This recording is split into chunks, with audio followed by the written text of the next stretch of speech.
Singing Dutchman Productions.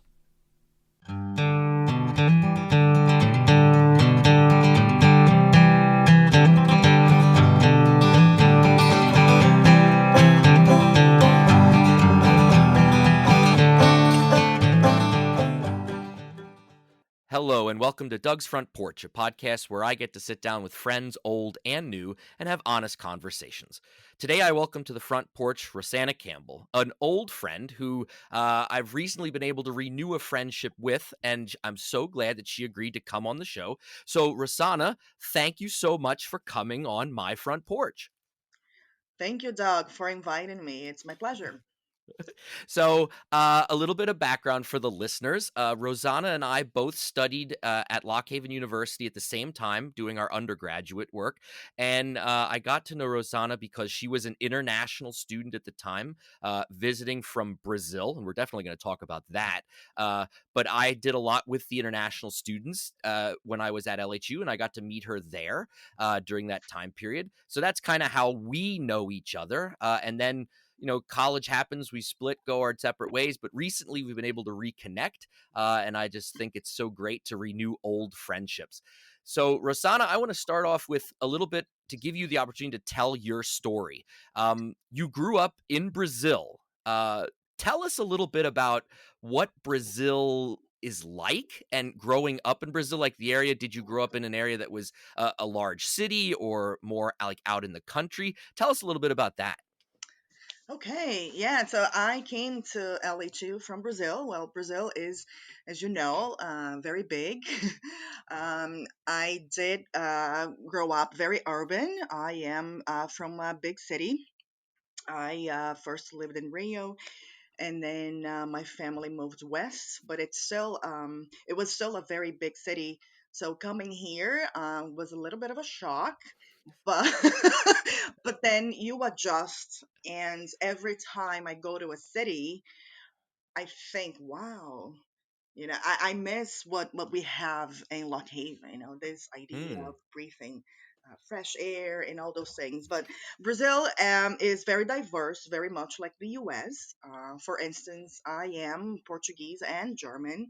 I have a lot of friends who are Portuguese and Italian, Portuguese and Japanese, Portuguese and French. So as you know, Brazil was a Portuguese colony, and so there are a lot of people with Portuguese background. Uh, in a way, it is similar to the US. There's no Brazilian blood. Everyone came from elsewhere. Since most of our listeners probably don't know a lot about your home country, I just have a couple follow-up questions about what you talked about. So you have all these different ethnic groups living together in Brazil. Is it a peaceful cohabitation, or is it kind of like the German Brazilians are in one part of the country and they kind of don't really mix with the Italian Brazilians, or is it more of a like like we always use the melting pot idea here in the United States. Is Brazil like that, or is it more divided? I think it's pretty well mixed. You do see the neighborhoods and the restaurants, but at the end of the day, I think it is pretty well mixed. I'd say that the only group that it's not too mixed, but things are changing. You see more of that. The Japanese who went to Brazil after after the Brazilians abolished slavery, a lot of Japanese came to Brazil to work on the coffee plantations. Right, just before the war, they used to be slightly more isolated.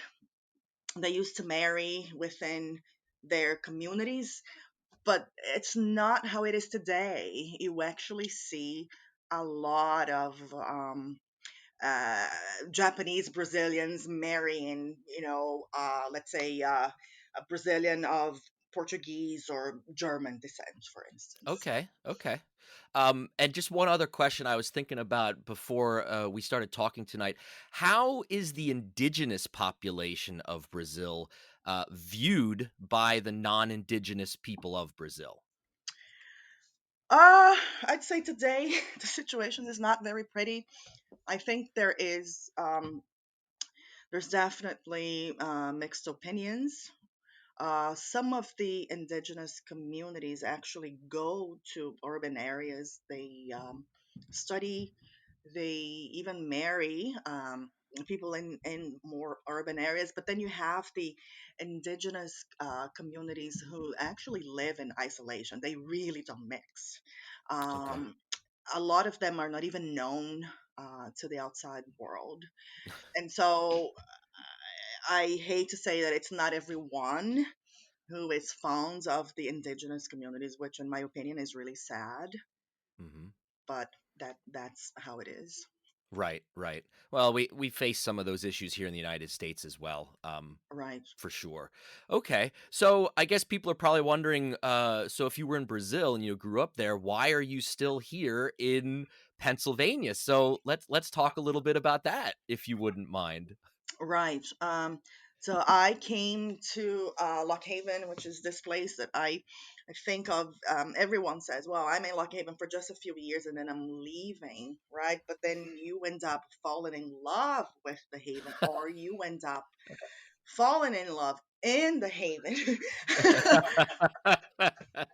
And so I've been here for a little while. I received my bachelor's in international studies, and then I studied liberal arts in graduate school. And life just took a different route, I guess. And then I stayed. Uh-huh. And you married an American. Correct. Who is actually Irish. He also came That's right. here as an international student from Ireland, and we do have a little American in the house. And Yeah, I'd love to talk about that too here. Uh let me ask you this first. So now that you've been living here in the United States for quite a while, what do you miss most about Brazil? oh, well, obviously my But besides family. family, right, Right. right. But Yeah. after that, Yeah. After that, I think I miss the food. I uh-huh. miss. I miss. Um, fresh food, like fresh juices, when you Oh. order let's say orange juice or strawberry, or even when you go to a bar, and you have a cocktail. Like here they use the mixers and then they add Mhm. the alcohol. So back home they use like real fruits and then Mm. they add the alcohol. So all the fresh foods and drinks, a lot of fresh meats and seafood, I miss that a Ooh. lot. See, now you're making me hungry, Rosanna. You're I making me hungry. know. I am hungry too. Sorry. Oh, that's all right. So, as you told our listeners, you're Brazilian. You Mhm. married an Irishman. You're living in the United States, and you have a daughter. And how do you and your husband balance this dual cultural relationship? You know how because it that there has to be somewhat of a I don't know. I was thinking a lot about this today. You know, I'm sure there's aspects of your culture that you want to bring into your home. And I'm sure there's parts of your husband's culture that he wants to bring in his home. How have you guys been able to strike that balance? Um, I just think you have to be flexible. I can give you an example.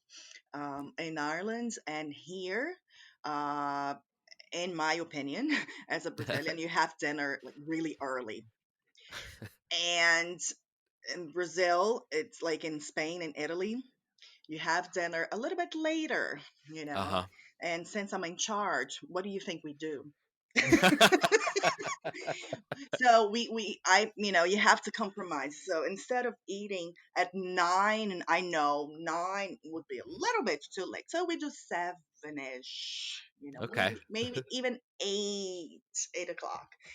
But there's no way I can have dinner at 5 or even at 6. I'm sorry. It's just, Yeah. so we just compromise on certain things that are really cultural. Uh huh. Are there certain things that you well, I don't want to say that you had challenges with, but are there certain aspects of the two cultures that both of you felt were really important to maybe carry on certain traditions in your American home? Not really. I think Okay. we both know that family is really important, and so we keep in contact with everyone back home, and we try to visit them. We go both ways Mhm. to Europe and Brazil as often as we can. That's why it's so hard for us to save money, you know.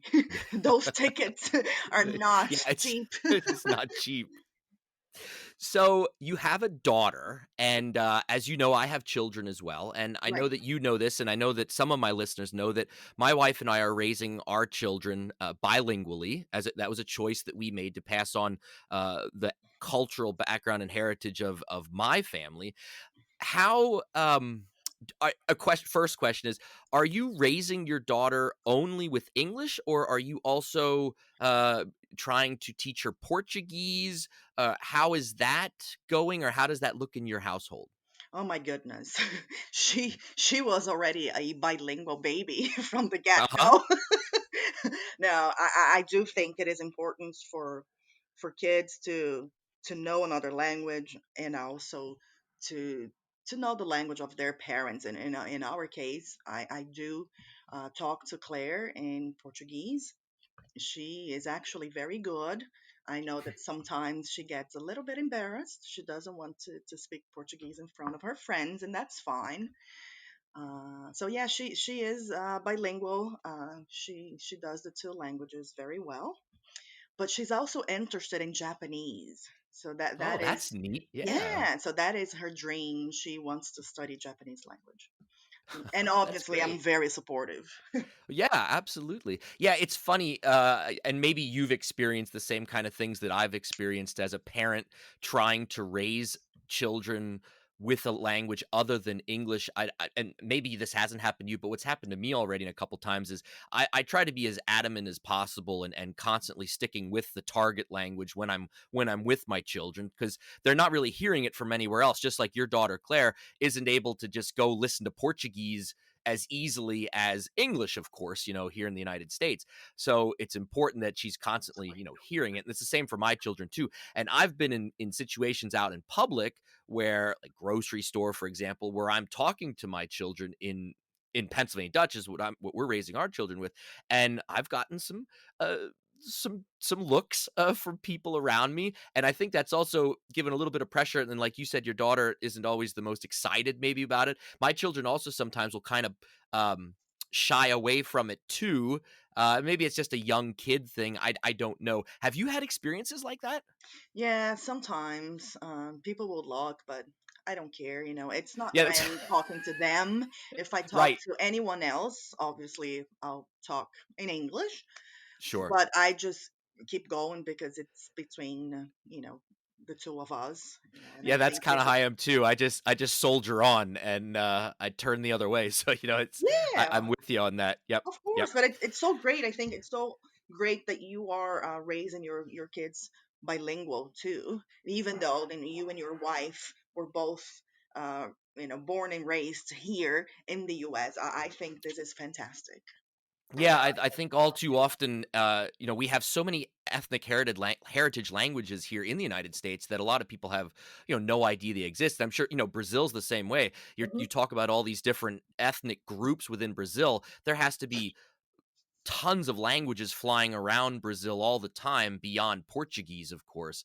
And I wish one of my dreams would be that the United States would embrace this idea of a multi-language, multilingual uh, idea, country, whatever you want to call it, a little bit more than we do now. But that's one of those dreams that I wish would come true, but most likely won't. Um, but I'll yeah. share your dream as well. I think it would be fantastic if this could happen in the US. I do see other countries just so ahead of us Oh with yeah. so many, I don't even say bilingual, multilingual students. And I think it's amazing.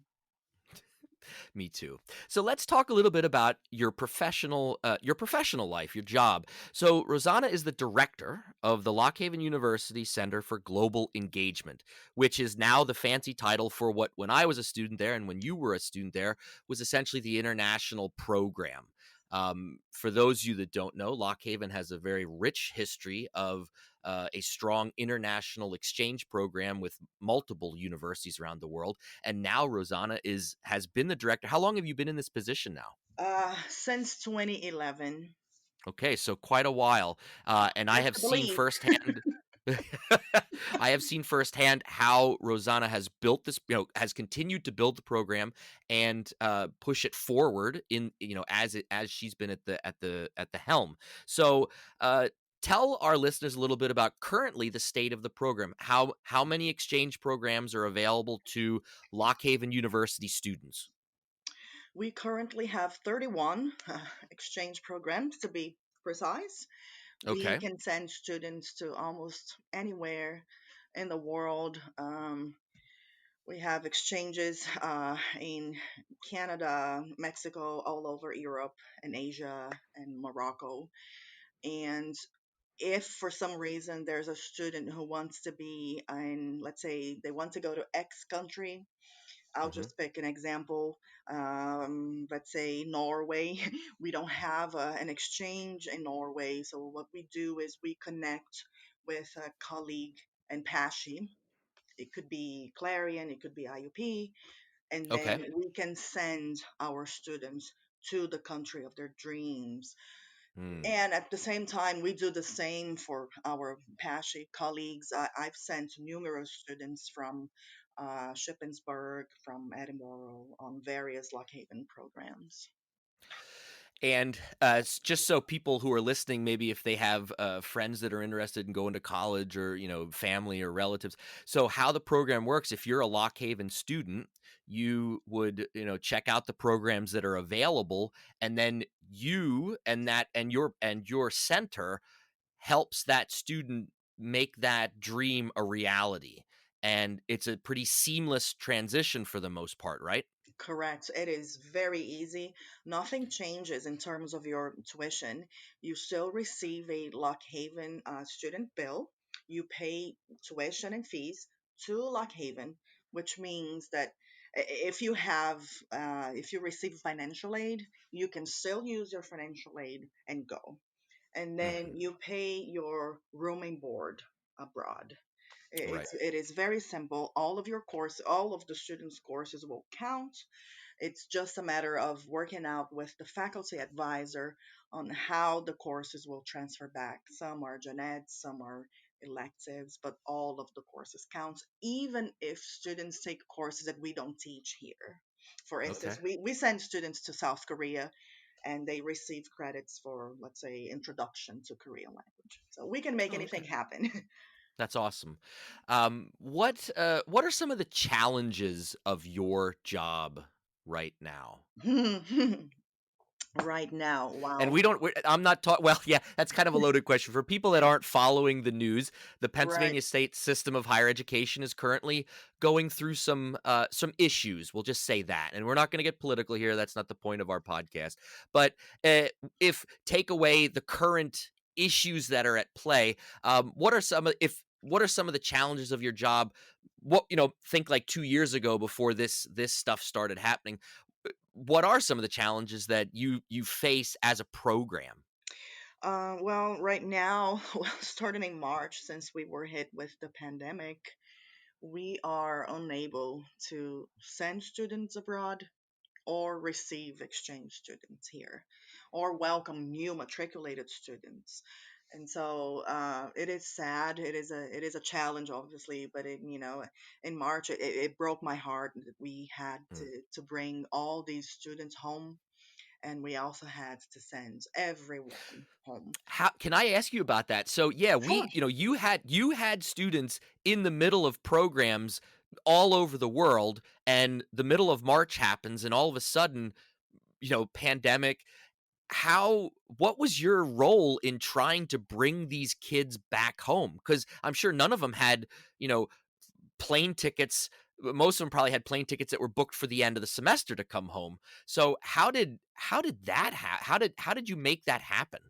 Well, we worked with the university, with the students' parents, and the students themselves to make sure that they could find a flight and come home. But we helped them.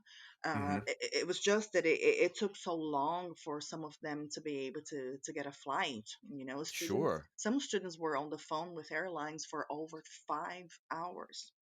I believe it. I For believe it. instance, we had students who were in Brussels, so they were in Belgium. Their flights were supposed to be so easy. Their flights were supposed to be Belgium, London, Philadelphia, home, fine. They Mhm. ended up doing so Belgium, Iceland,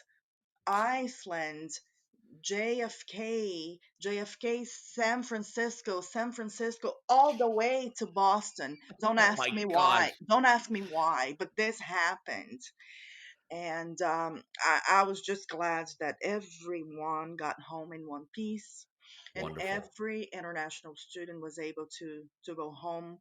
Some of them got stuck here because they just couldn't get flights, Yeah. and Yeah. That's we unbelievable. did everything that we could to help everybody, and it was just really sad. Yeah. Then the fall came, and we we couldn't accept any new students. Actually, we did. We do have new students, but they started from home. Okay. Can you imagine being an international student? Yeah. You're in your bedroom taking courses from another Right. country. Right. Yeah, I hadn't even thought about that. So we do have. Okay, go ahead. I'm sorry. No, it's all right. So we do have new students, and we're not sending students abroad. We haven't received anyone, so it is just really sad.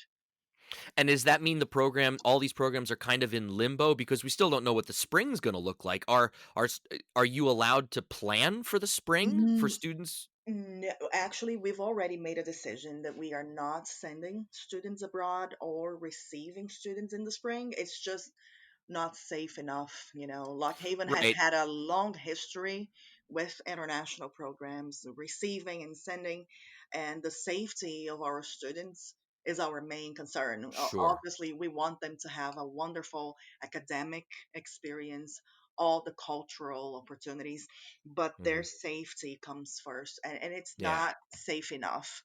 So Right. we're not sending anyone. Before COVID hit, how was the reception from Lock Haven students in wanting to go abroad? Were numbers good? Were kids interested in studying abroad? Students were very interested, and it wasn't just for the semester. For instance, just after we were suspicious that it would be a pandemic, we had 22 students ready to go to Jamaica with Dr. Amy Way. That was canceled. Mm, And you think of yourself, a young student, and you're going to Jamaica in 10 days. Think of your excitement. And sure. then out of nowhere, that was canceled. Then we also had another 20 students ready to go to Italy in the summer, in June. That was canceled. A group of 15 students going to England. That was canceled. And obviously the fall semester. So the numbers were interesting. They were not the greatest, but they were picking up. Yeah.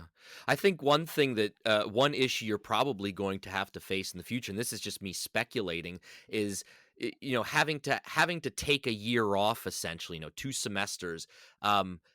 I hope this isn't the case, but the one thing that I think LHU always had going for it, even thinking back to when we were students there, was when somebody went abroad and they came back, they bragged that experience up. Oh my God, it was the best semester of my life, or I learned so much, or I made all these new friends, or I learned a new language. And that buzz most likely would entice then other kids who maybe never even would have thought about studying abroad to at least look into it. And one of my fears for the program is that losing a whole year worth of students having that experience is also, it's going to take time to kind of build that buzz back up and that interest. Maybe I'm wrong. I hope I'm wrong, but that's one thing that I was thinking about tonight.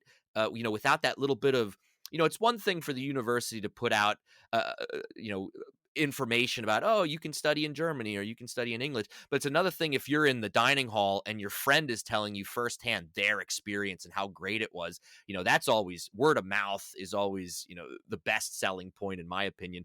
So, I mean, have you thought about that? Do you think that might be an issue or not? And that's funny because I was just discussing this today, and luckily we did send sophomores abroad. So I'm Okay. hoping that the world will be normal again, Right. because you are right. You know the business. The word of mouth is the best advertisements for almost anything, but especially for study abroad. And I so agree. I do have students I know will talk to their peers regarding their experience. We're also contacting students about making videos and helping Hmm. us with other things. We have a lot of plans in place. Good. Yeah, I think you have to, just for your own posterity, so to Hmm. speak. Um, well, I can say firsthand that as a student who took advantage of LHU's international program and their center, well, what it's called now, the Center for Global Engagement, it made me the person that I am today, or it greatly influenced the person that I am today.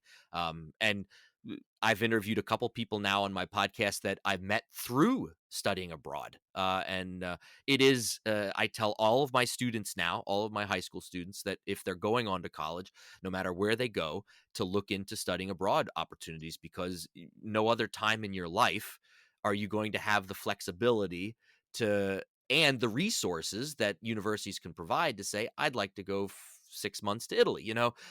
So I applaud you in all of the work that you and your colleagues are doing there and maintaining this program that is so dear to my heart, and I know to a lot of other people too.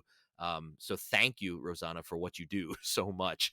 Oh, thank you for speaking about it so highly, and it really is a wonderful opportunity, and it is the only time in the students in a person's life that they'll have an opportunity to go and live in another country.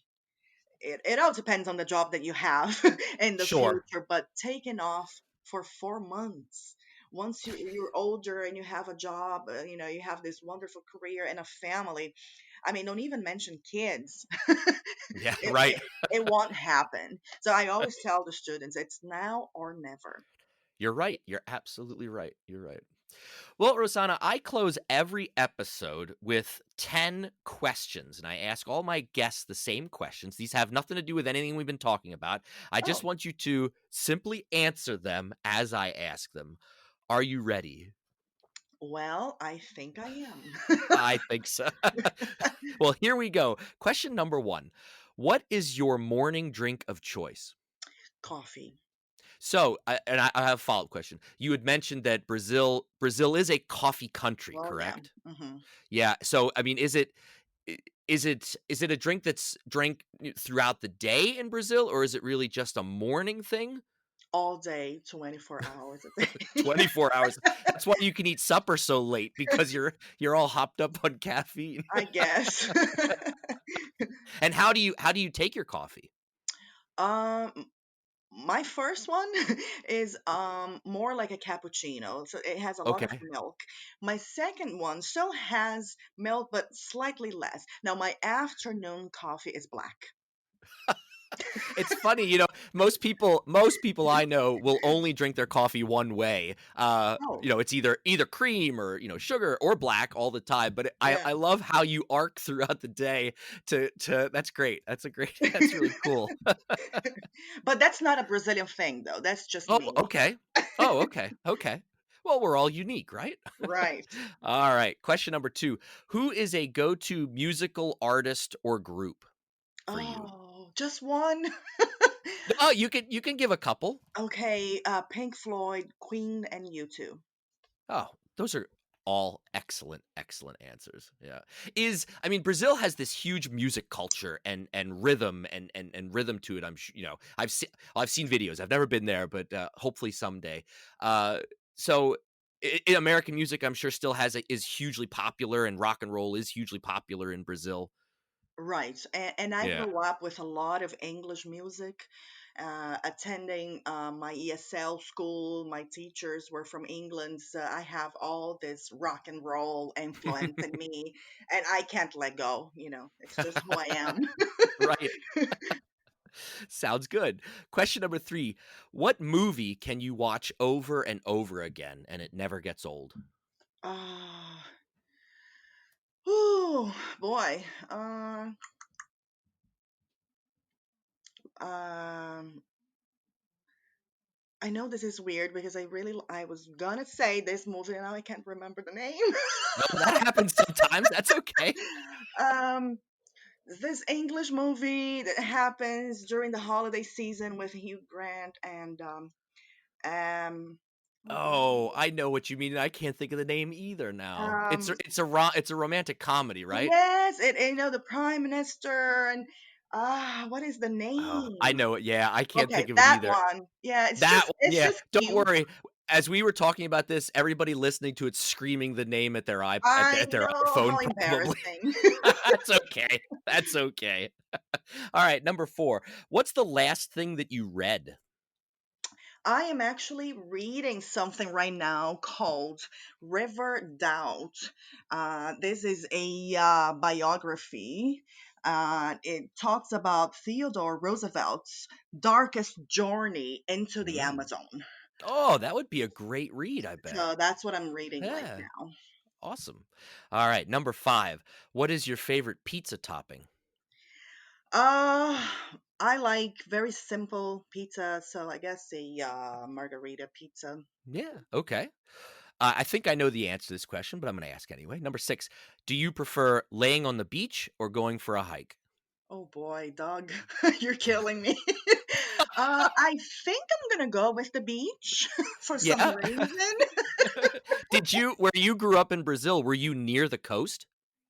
Well, I was at first, but then when we moved west, we were landlocked, and Okay. that was depressing.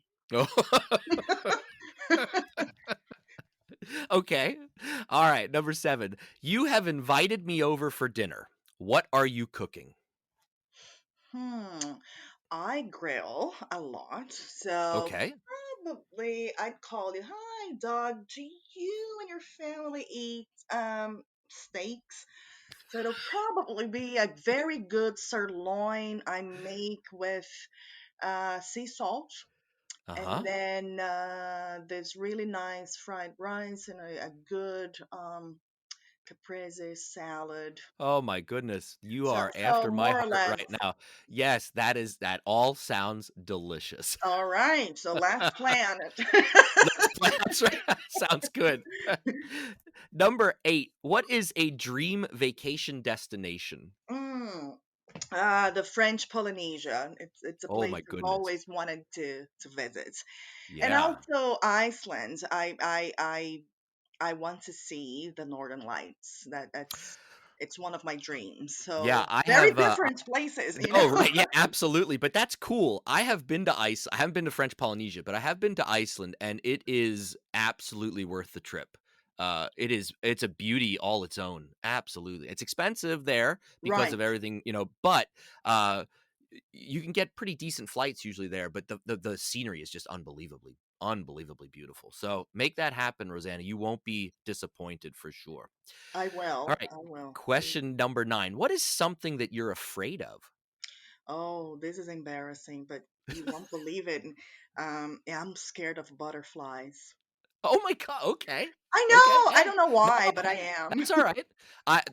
That's alright, everybody has their thing, right? That's okay. Alright, last question. What job, other than one that you currently have, would you love to have?